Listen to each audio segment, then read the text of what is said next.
തൃശൂർ ചാലക്കുടിയിൽ വാഹനാപകടത്തിൽ 2 പേർ മരിച്ചു. പട്ടിമറ്റം സ്വദേശികളായ സുരാജ്, വിജേഷ് എന്നിവരാണ് മരിച്ചത്. ബൈക്ക് ഡിവൈഡറിൽ ഇടിച്ചാണ് അപകടം ഉണ്ടായത്. സൂരജ് സജി വിവരങ്ങളുമായി ചേരുന്നുണ്ട് തൃശൂരിൽ നിന്ന്. സൂരജ്, എപ്പോഴാണ് അപകടം? എന്താണ് ഈ അപകടത്തിന് കാരണമായത്? സൂരജ്,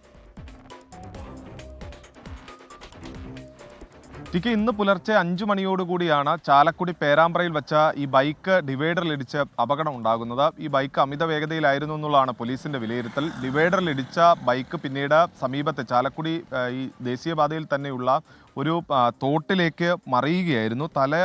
തലച്ചോറടക്കം ഈ അപകടത്തിൽ പൊട്ടി പുറത്തു വരുന്ന ഒരു സാഹചര്യം ഉണ്ടായി എന്നുള്ളതാണ് ഈ ദൃശ്യങ്ങളിൽ തന്നെ വ്യക്തമാക്കുന്നത്. പട്ടിമറ്റം സ്വദേശികളായിട്ടുള്ള സുരാജ്, ഈ 32 വയസ്സ്, സജീഷ് 25 വയസ്സ് എന്നിവരാണ് മരിച്ചിട്ടുള്ളത്. ഇവർ ഒരു കുടുംബ സംഗമത്തിന് വേണ്ടി ഈ മുരിങ്ങൂരിൽ എത്തിയതാണ് എന്നുള്ളതാണ് പറയുന്നത്. ഇന്നലെ ഇവരുടെ ബന്ധുക്കളടക്കമുള്ളവർ മുരിങ്ങൂരിൽ ഡിവൈൻ ധ്യാന കേന്ദ്രത്തിന് സമീപമുള്ള ഒരു ബന്ധുവീട്ടിലെത്തി. അവിടെ നിന്നാണ് ഇന്ന് പുലർച്ചെ ഇവർ തൃശ്ശൂരിലേക്ക് പോയത്. ഈ തൃശ്ശൂരിലേക്ക് പോകുന്നതിനിടയിലായിരുന്നു ഈ അപകടമുണ്ടായത്.